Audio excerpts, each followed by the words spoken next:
Hello everyone. I want to talk about the Texas school shooting that just happened, and it is the 146th day in America, and we have more than over 200 mass shootings that have been reported so far in the country this year. So I'm just there's nothing political here. It has nothing to do with my political ideologies or I have voted for or anything, because at the end of the day, a child that has passed away, how does that matter? How does any political leanings or affiliations matter when you have lost your child? So that is my question to Congress and other gun lobbyists and video game lobbyists who are trying to keep delaying our much needed gun control laws. So here are some of the things that some of the countries have done right after mass shootings in their countries. I just want to highlight a CBS report this morning, and I believe New York Times has also released such a report. The reason why I am not taking New York Times report is because of its obvious left-leaning ideologies, and I did not want this post to sound skewed one way or the other. I don't know about CBS's political affiliations, and I honestly don't care, because I am a mom raising two boys in America, and their well-being is extremely important to me, and I don't care about anything else. I'm just sick and tired of this issue, and I'm speaking up. So here, if you see, I've highlighted a few things that have happened right after mass shootings in countries. Okay, so here there is yet another mass shooting, and I don't know when our gun laws are going to get tighter, because literally everybody can go walk up to a gun store and buy a gun. That's how it is right now in the US. So here, if you see United Kingdom's own history, in 1996, 16 kids were murdered, and along with their teacher, by a shooter in Scotland. And what happens right after that is the government bans the private ownership of most handguns right next year. Okay, so semi-automatic firearms were already illegal for private ownership.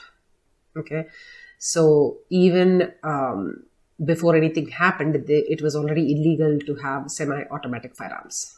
Okay, so in Australia, in 1996, 35 people were murdered in Port Arthur. Okay, this was a conservative Australian government which banned nearly all semi-automatic rifles. And this is the big thing, right? They had a buyback program. They had bought back 600,000 weapons from people who had already owned them. Okay, because they did not want anybody to own anything unnecessarily. Okay, so let me show you something else. Okay, how countries are acting swiftly. What has happened from Columbine mass shooting to Sandy Hook to Parkland and to now this Texas. I remember so clearly Sandy Hook, when it happened, my kids were much, much, much younger, and I don't even remember driving back from the office to go physically stand outside their school to see if my children were still alive. It just breaks my heart to think about that. So if you see here, there are statements like this by Dr. Jonathan Metzl, a sociologist, who said that he has witnessed the gun lobby pressure American politicians into withholding support for new laws by threatening to withdraw campaign financing. Okay, this is how this whole thing gets political.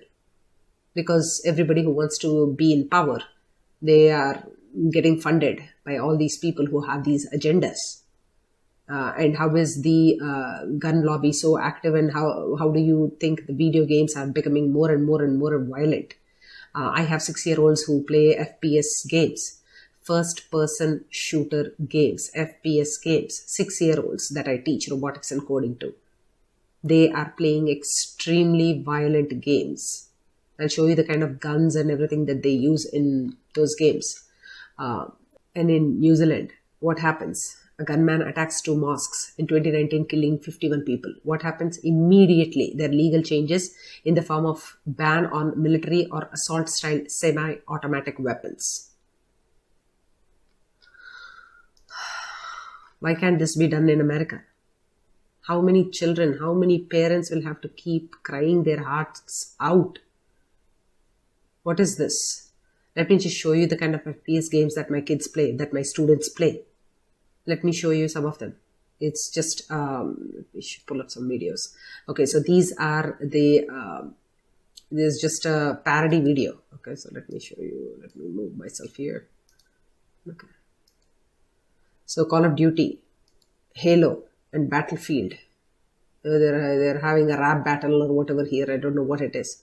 But these are the kind of games that kids are playing these days. 6-year-olds, guys, who are playing FPS games. What kind of first-person shooter games? What kind of desensitization do you have to need in your head for you to shoot and kill, even if it's a video game? I just can't even point and aim and imagine shooting. Look at this.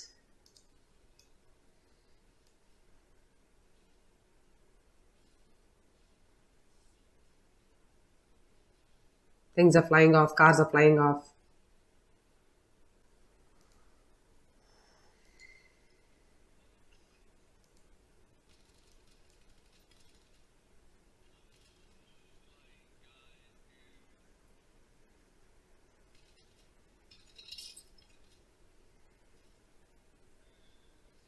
Warzone victory.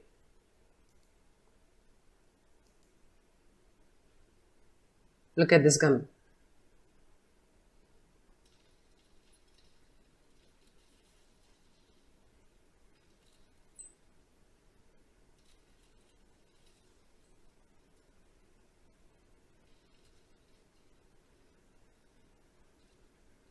Makes it look so good, especially if you think that you are the good guy and other people are bad guys.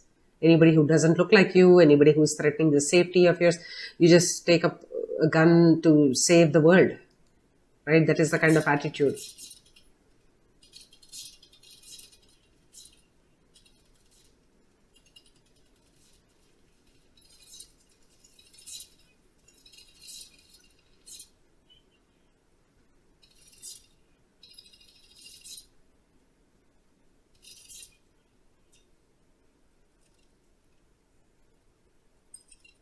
Triple kill.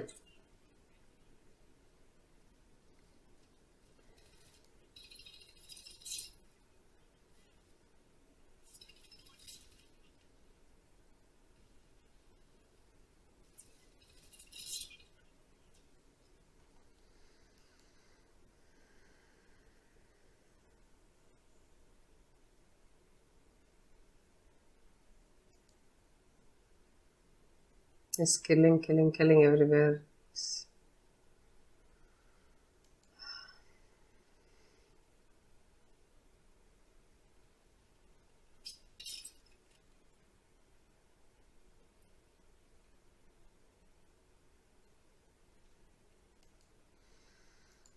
Just want to show you some pictures of emails that we got last year.